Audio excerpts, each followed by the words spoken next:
C'est nous ici. Théoriquement, on est les boss ici. C'est autant à moi qu'à vous. Il y a des checkpoints qui sont faits tout le long de la production, tout est automatisé afin de garantir qu'on a les bons ingrédients à chaque fois dans le bon produit. Salut tout le monde, aujourd'hui on a été invité par une usine de whey qui est rattachée au groupe de Nutrienco pour pouvoir voir un petit peu les insides, comment on fabrique de la whey. Et évidemment pour cette super vidéo, je suis accompagné de Nico et de Margot. Est-ce que vous avez déjà des idées en tête de ce qu'on va faire aujourd'hui? Vu qu'il y a une salle de muscu, je pense qu'on va s'entraîner. Déjà, on va faire des tractions. Voilà. En plus, sérieusement, je pense qu'on va voir un peu tout le processus d'assemblage de la whey, notamment la mise en forme dans les sachets, le mélange des goûts. Et puis, on va nous expliquer tout ce qui se passe dans les coulisses et qu'on ne voit pas forcément. Découvrir un peu comment ça se passe, comme l'a dit Nico, tout le processus de fabrication, voir niveau qualité, propreté, si c'est nickel pour nos abonnés, donc voilà. Et mettez quand même dans les commentaires une petite note sur nos tenues. Un mix entre Qatari et éboueur. Aujourd'hui, on est chez Medix, notre façonnier de whey, et on a emmené nos influenceurs pour visiter les coulisses justement du conditionnement de la whey Nutrienco. On vous embarque avec nous.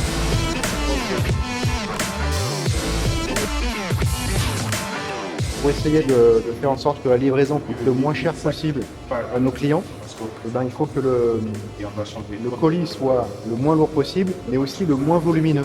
Donc le volume, c'est quelque chose d'extrêmement important. D'où ma question tout à l'heure où je lui ai demandé, je lui ai dit, est-ce que tu maîtrises la quantité d'air à l'intérieur? Il m'a dit oui, il vient de marquer un point. Comment choisir une marque sûre de whey d'un point de vue sanitaire, donc additifs, qualité du lait, etc. Moi je pense que quand une marque est transparente sur ses fournisseurs, en général c'est un gage de qualité, je pense. Ouais, je pense que c'est ça le plus important, c'est transparence. La traçabilité, le mot d'ordre, je pense qu'on puisse vraiment voir d'où vient le produit et voir que c'est quali, quoi. Et donc quand on a une whey native, qu'on soit sur un isolat ou sur un concentrat, c'est un très bon indicateur. Parce que ça veut dire qu'on sait remonter en très peu d'intermédiaires jusqu'à la ferme originelle. Et donc là, ce qui est intéressant quand on a une whey native, c'est qu'on sait que ça provient directement du lait de vache et pas des coproduits de l'industrie fromagère.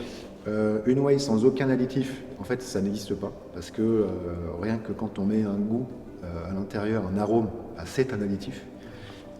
Vous avez plusieurs classes d'additifs. Vous avez des additifs, par exemple, qui vont jouer sur l'organoleptique, donc le goût, la texture, pour éviter que ça mousse, les grumeaux, etc. Vous avez les édulcorants, qui vont apporter donc une tonalité sucrée. Et en fait, dans chaque famille, tous les excipients ne se valent pas. Il faut aller choisir les meilleurs. Là-haut, il y a tous les ingrédients qui tombent dans la cuve. Des analyses sont faites en temps réel pour vérifier que tout est bien dans la cuve et que tout est conforme. Et ensuite, ça passe dans le mélangeur où le mélange est brassé pour que ce soit le plus homogène possible. Là, on est devant le mélangeur, c'est là où il mélange la protéine, etc. Par contre, au niveau du bruit ambiant, c'est vraiment monté d'un cran. Je me dis, tu vois, que bosser toute la journée avec du bruit comme ça doit être vraiment dur. Là, on est vraiment dans une zone très bruyante. On va se faire renverser en même temps par un truc, faut y aller là. D'où proviennent les saveurs? Est-ce qu'elles sont d'origine naturelle ou chimique? Est-ce que vous avez la réponse à la question pour Nutrienco? Moi, je pense qu'elles sont chimiques, mais faites avec des additifs non nocifs pour la santé. Et peut-être que certains même sont naturels, c'est possible. En fait, pour le conso, c'est pas compliqué. Il va sur l'étiquette et sur la liste des ingrédients, il y a 3 possibilités. Il y a arôme naturel de. Quand c'est par exemple arôme naturel de fraise, là vous êtes certain que l'arôme provient de la fraise. Ensuite, il y a arôme naturel, par exemple vanille. Là, il n'y a pas le 2 entre les deux. Donc ça veut dire qu'en fait, c'est un arôme naturel mais qui vient pas de la vanille. Et en l'occurrence, pour la vanille, c'est connu, ça vient du clou de girofle. C'est-à-dire que du clou de girofle, on arrive à extraire un arôme qui reproduit les tonalités de la vanille. Et enfin, on a arôme, suivi par exemple, arôme cacao. Là, on va être sur un arôme de synthèse. Mais attention, un arôme de synthèse, ça ne veut pas forcément dire qu'il est mauvais pour la santé. Nous, on a un produit qui est low lactose, lactose free en anglais. C'est-à-dire qu'il n'y a pas de lactose à l'intérieur ou très peu, moins de 0,2%, ce qui permet d'avoir une whey hyper digeste. Et ça, en prod, ça nécessite pas mal de contraintes parce qu'on ne va pas mélanger des productions qui sont avec lactose et des productions sans lactose. Donc nous, on a des jours spécifiques dans la prod, des machines spécifiques, après des gros nettoyages. Donc on passe uniquement le lundi et le mardi après le gros nettoyage du week-end. Donc là, oui, il y a énormément de matières différentes. Donc pour éviter de se tromper et d'être certain à chaque fois qu'on met bien la bonne ingrédient dans la bonne production, il y a des checkpoints qui sont faits tout le long de la production. Tout est automatisé afin de garantir qu'on a les bons ingrédients à chaque fois dans le bon produit. À votre avis, comment Nutrien&Co garantit la préservation des protéines natives lors du processus de filtration? Je sais que plus on met de la chaleur, forcément, plus ça détériore les matières premières. Et je pense qu'il y a un truc à ce niveau-là. Et peut-être la pureté du lait, tout au long du processus. Genre on met moins d'additifs, moins de produits pour conserver peut-être. C'est pas Nutrien&Co directement qui va faire cette extraction, c'est notre fournisseur d'ingrédients, Lactalis. Comment il s'assure de préserver l'intégrité de la protéine? C'est par la méthode de filtration et d'ultrafiltration. En fait, on peut filtrer la whey de manière chimique ou de manière physique avec des membranes. Et la membrane en fait, physique va permettre de conserver l'intégrité de la protéine et de ne pas du tout toucher à sa structure et de garder vraiment la protéine dans son entièreté et dans son intégrité. C'est nous ici. Alors ça c'est la partie Nutrien&Co. Donc théoriquement on est les boss ici. C'est autant à moi qu'à vous. Pour tous ceux qui attendaient le retour en stock, elle arrive, elle est là la whey. Quelle est la différence de fabrication entre une whey isolate et une concentrée? Et ce qui explique la différence du nombre de grammes de protéines entre ces deux types de whey? L'isolate a subi un processus de filtration en plus, je crois. C'est pour ça qu'elle est plus pure, entre guillemets, qu'elle contient un taux de protéines plus élevé au 100 grammes. En gros, tu as une microfiltration puis une ultrafiltration dans le cas de l'isolat. Donc en fait, c'est que la membrane elle est plus large, elle est plus longue, le procédé est plus long. Donc en fait, on va encore plus concentrer en protéines derrière. Entre guillemets, la whey concentrée, on va s'arrêter avant dans la filtration. Là, à chaque batch, le mélange tombe dans le dye pack. Le dye pack est rempli environ 900 grammes. S'il y a plus ou il y a moins, l'opérateur va compléter ou enlever un petit peu de produit. Ensuite, ça passe sur le tapis. On va avoir un checkpoint de poids, de métaux lourds. Et ensuite, le dye pack est scellé, mis dans les cartons. Et ensuite, on va avoir une partie analytique. À chaque batch, on va faire de la microbio, analyse de pesticides, de métaux lourds. Et ensuite, ça part en livraison jusqu'à Aix-en-Provence dans nos entrepôts. Comment savoir si une whey a un aminogramme artificiellement gonflé ou bien représentatif réellement? Voilà, on rentre dans les termes techniques.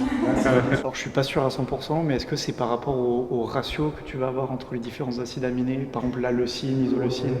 La question, c'est comment repérer que ces acides aminés ont été ajoutés. Et en fait, il faut faire des analyses qualité. Généralement, l'aminospiking, c'est l'ajout de taurine, de glutamine et de glycine. Donc là, on retrouve un petit peu ce que disait Antoine tout à l'heure. C'est-à-dire que si on constate qu'il y a beaucoup de glycine, ça va être suspect. Si on trouve de la taurine, qui en plus est un acide aminé non protéinogène, on n'est pas censé trouver dans la whey, ça va également poser question. Et donc là, a priori, on peut se dire qu'il y a eu de l'aminospiking. Je prends des photos pour l'équipe, parce qu'on est quasiment en rupture de stock, ils sont tous en train de transpirer là, donc je leur dis, bon regardez, ça arrive. Question pour vous qui l'utilisez souvent, est-elle facilement digérable même pour les personnes qui ont des soucis de digestion? Non, c'est un peu difficile, j'ai un peu de mal. Non, en vrai, la digestion est vraiment bonne. C'est la première fois, je pense, que je prends de la whey et que après je me sens pas un peu lourd ou j'ai un peu mal au ventre. Ouais, clairement. Moi, j'avais déjà pris des whey où je me sentais mal après l'avoir pris. Que ce soit par des ballonnements où je sentais que j'avais des difficultés à l'assimiler, mais là, franchement, ça passe tout seul, quoi. Je la prends avec des yaourts, même des fois, je la mélange en dessert ou directement avec de l'eau dans le shaker et j'ai jamais eu de soucis, donc franchement, c'est top. C'est très intéressant, c'est rassurant aussi sur la qualité des produits qu'on consomme. Et ouais, c'est la première fois que je visite une usine comme ça, donc ouais, c'est assez grandiose. En fait, là, on me demandait est-ce que les palettes vont partir aujourd'hui? Elles vont partir demain groupées parce que le transport est aussi un enjeu pour réduire le coût. C'est-à-dire qu'il vaut mieux envoyer en une fois 30 ou 40 palettes plutôt que 3 palettes 3 palettes par 3 palettes. Parce que 3 palettes par 3 palettes, ça fait exploser ton prix, alors que si tu en envoies 40 d'un coup, le transport il est vachement amorti. Donc là, on est en tension de stock sur certains goûts. On va prendre notre balle en patience. Pourquoi? Parce que si la whey devient trop chère, on va être obligé d'augmenter son prix et on ne veut pas. Chez Nutri, on essaie d'avoir un prix qui soit le plus juste possible, même si on fait le top de la qualité. Et là, typiquement, la matière première qu'on utilise, a vu son prix passer de 14 € le kilo à 24 € le kilo. Donc, je ne vous cache pas que ça a été très compliqué, mais on a utilisé tous les subterfuges possibles pour essayer de maintenir un prix qui soit cohérent. Et le transport en fait partie. Pourquoi la whey Nutrien&Co mérite une place dans le shaker de votre communauté et pas une autre whey? Non, parce que plus sérieusement, elle respecte tous nos critères, à savoir, comme on l'a dit précédemment, un bon goût, un bon mélange qui ne fait pas de grumeaux, pas de mousse, qui respecte la qualité aussi. Et du coup, je pense que ça répond à tous nos critères et c'est pour ça qu'on la conseille et c'est pour ça que je suis avec Nutrien&Co depuis 3 ans à peu près maintenant et que j'ai pas changé. Moi, je conseille fortement Nutrien&Co pour la whey, mais aussi pour les compléments alimentaires en général, parce que, comme on l'a dit au début, on peut retracer la fabrication des produits. Du coup, toutes ces petites questions, c'est des questions que des gens de vos communautés vont nous poser. On en a sélectionné une petite dizaine, comme ça c'était l'occasion de pouvoir y répondre. Et à l'occasion de cette visite, vous allez pouvoir choisir la question qui vous a le plus plu, que ce soit sur la technicité, sur le fait qu'elle vous ait touché, que vous la trouviez pertinente et que ce soit une question qui vous touche. L'idée, ça va être d'en choisir une, vous vous mettez d'accord, et la personne qui aura posé cette question aura le droit à un pack de 3 whey Isola Nature. Ah ouais. Donc un beau cadeau. Moi franchement, je sais pas ce que vous en pensez, mais je choisis celle-là. C'est ma préférée, elle est simple, culottée, j'aime bien. Ouais, je suis assez d'accord. Elle est efficace. Ok, vas-y, annonce le gagnant. Tu peux montrer la carte à la caméra. Bon, ben, la gagnante est la personne qui a posé cette question. Il va gagner un lot de 3 whey Isola Nature. 3 whey. On l'a mis bien là. Ouais, oh, donne-en une, non? Ah, moi je suis jaloux, j'en ai pas autant. Moi c'est une par mois, j'en veux 3 aussi.